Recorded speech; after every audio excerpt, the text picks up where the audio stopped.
اب تک اگر آپ 40 سال کے ہو گئے نا، جتنا درود پڑھ کے، نمازیں پڑھ کے، روزے رکھ کے جو آپ کو نہیں مل سکا، ایک بار نفس کو کچل کر کے پھر درود پڑھ کے دیکھیے، ایک بار نفس کو کچل کر کے پھر نماز پڑھ کے دیکھیے، نفسانی خواہشات کو کچل کر کے پھر روزہ رکھ کے۔ دل کہتا ہے نا کسی لڑکی کو دیکھیں، نظریں جھکاؤ، مخالفت کرو اپنے نفس کی۔ آپ کو بتاؤں، سبحان اللہ، اللہ اللہ، حضرت یوسف علیہ السلام سے تو کچھ لے لیتے ہیں۔ حضرت یوسف علیہ السلام کو دعوت دی گئی برائی کی، حضرت یوسف علیہ السلام نے کہا مجھے جیل جانا گوارا ہے، زنا کرنا گوارا نہیں ہے۔ لوگوں نے کہا یوسف زنا کا الزام لگے گا تو عزت چلی جائے گی۔ دیکھیے غور کیجیے، زنا کا الزام لگے گا تو عزت چلی جائے گی۔ حضرت یوسف علیہ السلام نے کہا پبلک سے عزت جائے گی نا، خالق کے یہاں تو عزت باقی رہے گی۔ سبحان اللہ۔ ہم لوگ مخلوق کے چکر میں مخلوق مخلوق مخلوق، اور مخلوق کو کیا مان لیا تم لوگوں نے میرے بھائی؟ قرآن کہہ رہا ہے وما قدر اللہ حق قدری، مخلوق دیکھ رہی ہے تو بڑا لقمہ نہیں کھاتے، اور خالق دیکھ رہا ہے تو زنا کے اڈوں پہ چلے جاتے ہو۔ مخلوق دیکھ رہی ہے تو پان کا اگال نہیں تھوکتے، اور خالق دیکھ رہا ہے تو سود بھی کھا رہے ہو۔ مخلوق دیکھ رہی ہے تو ناک صاف نہیں کرتے، اور خالق دیکھ رہا ہے تو معاذ اللہ ثم معاذ اللہ عورتوں پہ پاپ کی نظریں بھی ڈال دیتے ہو۔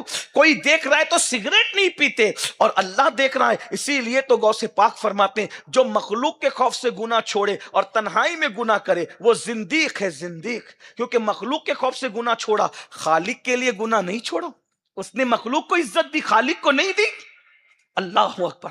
میرے عزیز، میرے بھائی، آؤ نفس کو کچل کر دے۔ میرے آقا علیہ السلام کی حدیث ہے، سامنے کوئی خوبصورت لڑکی آ گئی، کچھ ہمارا یہ کوئی دلچسپ عنوان نہیں ہے، لیکن نشتر جو لگاتا ہے وہ دشمن نہیں ہو۔ سامنے کوئی خوبصورت لڑکی آ گئی۔ آج کل لوگ نمازی لوگ، روزے دار لوگ، ہر سال حج کو جاتے ہیں تو بھی بد نظری میں مبتلا ہیں، ہر سال عمرہ کو جاتے ہیں بڑی معذرت کے ساتھ، اللہ معاف کرے، میرا رب جانتا ہے کوئی جھوٹا قصہ نہیں کر رہا ہوں، میں نے تو عرفات میں بھی لوگوں کو بد نظری کرتے دیکھا، میں نے تو مینا میں بھی لوگوں کو بد نگاہی کرتے دیکھا۔ یہ حج اور عمرہ تو لوگوں نے پکنک بنایا بھائی، چلو دل بہلا کر آ جائیں، دل بہلانے کی چیز ہے؟ سوچو تو صحیح، دین کہاں ہے؟ نفس نفس نفس نفس، اور صرف نفس نہیں، نہیں، اللہ کا عذاب سخت تر ہے۔ اگر وہ آج سزا نہیں دے رہا ہے تو یاد رکھنا بہت بدترین وقت آئے گا، اور خدا کے غضب کو چیلنج کرنے والوں کو بڑھاپا بہت بدترین آتا ہے۔ موت مانگتے تو بھی ان کو موت نہیں آتی، راتوں کو تارے گن گن کے گزارتے۔ کیا سمجھتے ہو قدرت بھول گئی ہے؟ نا، قدرت بھولنے سے پاک ہے۔ ان اللہ کان علیکم رقیبا، اللہ تم پر کڑی نگرانی کر رہا ہے۔ اللہ کے رسول علیہ السلام فرماتے ہیں خوبصورت عورت سامنے ہو، اب تو لوگ بھابیوں کو بھی پاپ کی نظر سے، آپ ایسے نہیں ہے لیکن دنیا کے حالات ہمیں سننے میں، ہم پوری پورے ہندوستان میں دنیا بھر میں جاتے ہیں، لوگ شکایت کرتے ہیں سالیوں کو وہ لوگ پاپ کی نظر سے دیکھتے ہیں، محلے کی لڑکیوں کو بھی لوگ پاپ کی نظر، اپنی شاگردہ کو بھی لوگ پاپ کی نظر سے دیکھ لیتے۔ کیا حالات ہیں! اللہ کے رسول صلی اللہ علیہ وآلہ وسلم فرماتے ہیں، حدیث پاک کا مفہوم ہے، امام المتکلمین علامہ نقی علی خان علیہ رحمہ اپنی کتاب تفسیر علم نشرہ میں لکھ رہے ہیں، حدیث لا رہے ہیں، فرماتے ہیں خوبصورت عورت سامنے آئے، نفس کہے دیکھ، اور پھر یہ خیال ہو کہ اللہ دیکھ رہا ہے، بس نفس کی مخالفت میں آپ نے نظر جھکا لی، اللہ اسی وقت بے حساب جنت نعیم کا تجھ سے وعدہ کرتا ہے۔ صرف نفس کی ایک مخالفت پر اللہ جنت نعیم کا تجھ سے بغیر حساب جنت ملے گی، وہ بھی کون سی؟ جنت نعیم۔ اس وجہ سے آپ نے نفس کی مخالفت، آنکھوں کے حوالے سے نفس کو کنٹرول کر لیا، ایک مرتبہ یہ شان ہے، جو پوری زندگی نفس کی مخالفت کرے کیا مقام ہوگا اس کا، کیا مرتبہ ہوگا اس کا۔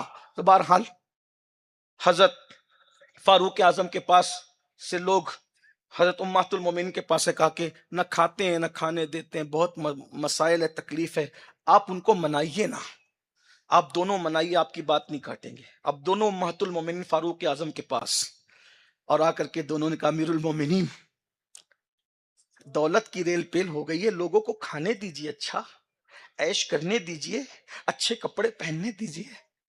اب ایسا نہیں کہ اچھے کپڑے نہیں پہن سکتے، یہ نہیں کہہ رہا ہوں، اللہ نے دیا ہے تو ظاہر ہونا چاہیے، لیکن نفسانی خواہشات کی بنیاد پہ نہیں، یار کی خوشی کی بنیاد پہ۔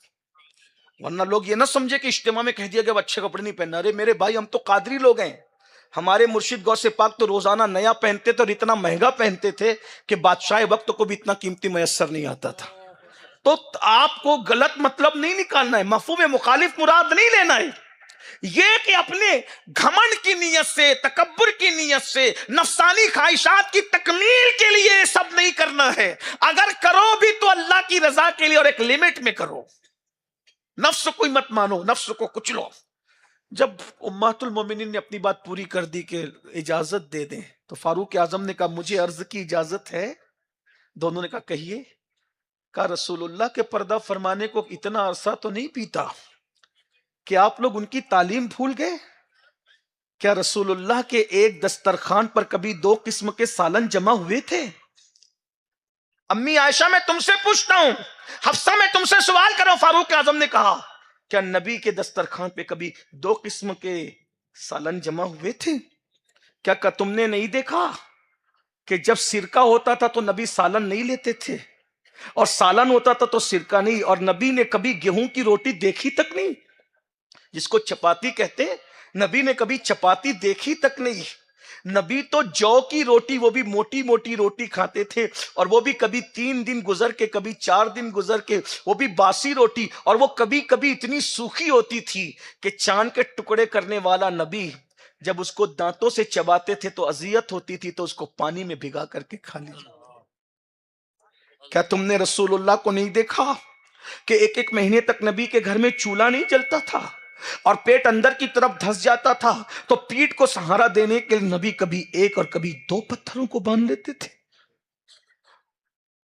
کیا میں اس کی اجازت دے دوں کہ یہ امت رسول اللہ کے راستے سے ہٹ جائے؟ امہات المومنین رونے لگی، کہا حضور کی بھوک بھول گئے؟ اللہ کے رسول علیہ السلام کبھی بھوک کی شدت کی وجہ سے اپنے پیٹ پر ہاتھ نہیں پھیرنے لگتے تھے؟ کبھی کھجور اور کبھی دودھ اور کبھی پانی پر حضور کی راتیں نہیں گزرتی تھی؟ کیا اللہ کے رسول نے یہ نہیں کہا تھا کہ میں تو، اللہ نے مجھے یہ اختیار دیا ہے کہ پہاڑ میرے ساتھ سونے کے بن کے چلے، لیکن میں تو یہ چاہتا ہوں کہ ایک دن کھاؤں اور دوسرے دن بھوکا رہوں تاکہ میں اللہ کا شکر ادا کروں۔ امہات المومنین کی روتے روتے چیخ نکل گئی، اور اس کے بعد امہات المومنین نے کہا ہمیں تو انہوں نے کہا تھا، لیکن ہم تو تمہیں سمجھانے آئے تھے مگر تم نے ہمیں سمجھا دی، آج کے بعد ہم اس طرح کی کبھی بات نہیں کریں۔ آج یہ امت نفسانی خواہشات کا شکار ہے، پوری امت اس رستے پہ چل پڑی، اللہ ماشاءاللہ، نفس اور نفس اور آئیے نفس کو کچلتے۔ اگر نفس گھمنڈ کرنے کے لیے کہے عاجزی کرو، نفس کھانے کے لیے کہے بھوکا رکھو، نفس دیکھنے کے لیے کہے آنکھوں کو کنٹرول کرو، نفس بات کرنے کے لیے کہے چپ رہو۔ ایک بات یہ بھی یاد آئی، اگر کھا بھی رہے ہو اللہ کی رضا کے لیے تو یہ نفسانی خواہشات نہیں ہے۔ بڑا مشہور ایک واقعہ ہے، ایک بزرگ تھے، بہت بڑے ولی تھے، ان کے دوسرے دوست تھے جن کا کوئی نہیں تھا تو یہ ان کے پاس کھانا بھجوایا کرتے تھے۔ ایک دن بزرگ نے اپنے مرید سے کہا بیٹے جاؤ دریا کے پار کھانا دے آؤ۔ وہ کھانا دینے کے لیے گئے تو دیکھا کہ دریا میں جو وہ طوفان ہے اور سیلاب آیا ہوا ہے۔ انہوں نے کہا حضرت کوئی کشتی نہیں، کیسے جاؤں؟ کہا بیٹا جاؤ، دریا سے اتنا کہنا کہ میں اس کے حکم سے آیا ہوں جس نے اپنی بیوی کو کبھی ہاتھ نہیں لگایا۔ مرید تھا وہ، آج کل کے مریدوں کی طرح نہیں، وہ سچا مرید تھا۔ پیر صاحب کے 4-5 بچے بھی تھے، لیکن جیسے پیر صاحب نے کہا کہ اپنی بیوی کو کبھی ہاتھ نہیں لگایا، اس کا حکم وہ چلا گیا۔ کہا ایسے ہی مرید ہوتے تھے۔ آج کل تو ایک ایک بندہ 10 پیروں کا مرید ہے، جس کی تقریر پسند آتی ہے اس کا مرید ہو جاتا ہے، پھر اس کا بھی ہوتا ہے، پھر اس کا بھی ہوتا ہے۔ یک در گیر محکم بگیر، ایک در پکڑو۔ آپ پیری مریدی کو بھی آپ نے کھیل بنا رکھا ہے، اللہ تعالیٰ ہدایت عطا فرمائے۔ ہاں، اگر مرید بننا ہے تو حضرت امیر خسرو کی طرح۔ حضرت امیر خسرو کو ایک دن محبوب الہی نے کہا بیٹے جاؤ بازار سے سودا لے آؤ۔ خسرو گئے، بہت دیر سے آئے۔ محبوب الہی سرکار نے کہا اتنی دیر کیوں ہوئی؟ کہا حضور ایک جنازہ جا رہا تھا اور آگے کوئی اعلان کر رہا تھا کہ جو اس کو کاندھا دے گا وہ جنتی ہے۔ تو کہا دے دیا تم نے کاندھا؟ کہا نہیں حضور میں تو چھپ کے بیٹھ گیا تھا اسی لیے دیر ہو گئی۔ دے دیتے؟ کہا اگر اس کو کاندھا دے کے جنتی ہونا تھا تو میرا پیر محبوب الہی کب کام آتا؟ میں نے ان کے لیے کہا ہاں یہ بات ہے میرے بھائیو، یہ کیفیت ہے۔ ایک مرتبہ جب انتقال ہو گیا، انتقال ہوا تو دلی کے کچھ مولوی آئے، کہا چلو خسرو تو موسیقی کرتے تھے، ان کی مغفرت کی دعا کر لیتے۔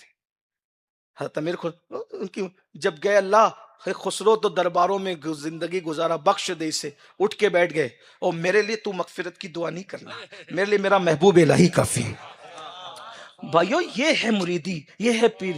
اور آپ کو کہتا ہوں آپ خسرو بنیے، آپ کا پیر محبوب الہی ہے، خسرو بن کر تو دیکھو۔ لیکن 12 لوگوں کا جب نبی کے بارے میں ایک رستے پہ نہیں رہتے، تقریریں سن سن کے بدلتے رہتے ہو، یوٹیوب پہ کسی نے کہہ دیا نبی کو غیب نہیں، بس آپ کی سوچ بدل جاتی ہے۔ پھر علماء اہل سنت سے سنتے ہو علم غیب ہے، پھر کہتے ہاں ہاں ہے۔ تو تم روزانہ نبی کے بارے میں بدلتے رہتے ہو، کم سے کم یہ تو سوچو میرے بھائی، نبی کے بارے میں جب ایک رائے نہیں رکھتے، کبھی ادھر کبھی ادھر کبھی ادھر، اور وہ بھی نابالغ محققوں کو سن سن کر کے اتنی آوارگی فکر کا شکار ہو گئے کہ اب تمہیں اپنے علماء پہ بھی اعتماد نہ رہا، اپنے بزرگوں پہ بھی اعتماد نہ رہا۔ اللہ کے بندو، اپنی بہت اصلاح کی ضرورت ہے۔